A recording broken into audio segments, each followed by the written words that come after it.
এই মুহূর্তে যে গুরুত্বপূর্ণ খবরের দিকে নজর রাখবো। রায়গঞ্জে রীতিমতো শিল্পের প্রবল সম্ভাবনা রয়েছে বলে মত প্রকাশ করেছেন রাজ্যের শিক্ষামন্ত্রী ব্রাত্য বসু।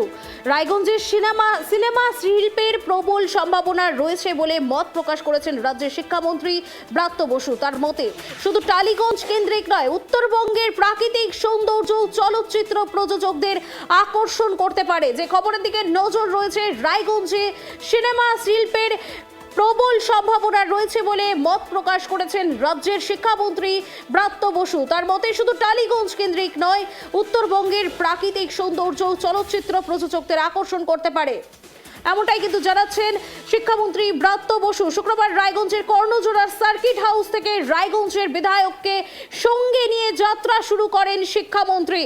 শুক্রবার রায়গঞ্জের কর্ণজোড়ার সার্কিট হাউস থেকে রায়গঞ্জের বিধায়ক কৃষ্ণ কল্যাণীকে সঙ্গে নিয়ে যাত্রা শুরু করেন শিক্ষামন্ত্রী। রায়গঞ্জের সিনেমা শিল্পের প্রবল সম্ভাবনা রয়েছে বলে মত প্রকাশ করেছেন রাজ্যের শিক্ষামন্ত্রী ব্রাত্য বসু।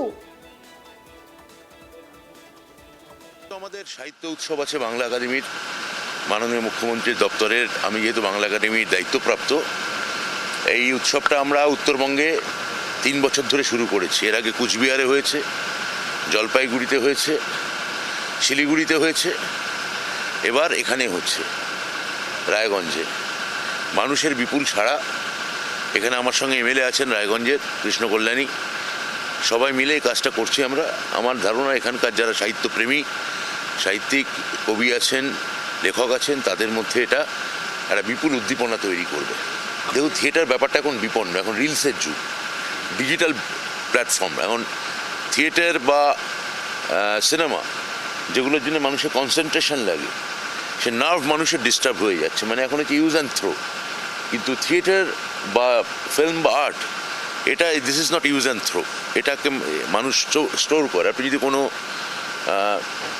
জাদুঘরে যান, মিউজিয়ামে যান, তাহলে আপনি কিন্তু কোনো দামি কোনো বড় লোকের রোলস রয়েস গাড়ি বা কোনো ব্যাংক অ্যাকাউন্ট দেখতে পাবেন না। সেখানে মোনালিসা দেখতে পাবেন লিওনার্দো দা ভিঞ্চির, বা রাফায়েলের শিল্প দেখতে পাবেন। মানে শিল্পই মানুষ স্টোর করে। সংরক্ষণ যা করা যায় না, তা খুব মুশকিলের ব্যাপার। সেই আর্টের ক্ষেত্রে আর্ট সেই সার্বিক গোলযোগের মধ্যে পড়েছে, কিন্তু আর্ট এখান থেকে বেরিয়েও আসবে। এবং রায়গঞ্জে আমি মনে করি থিয়েটারের একটা বড় সম্ভাবনা আছে।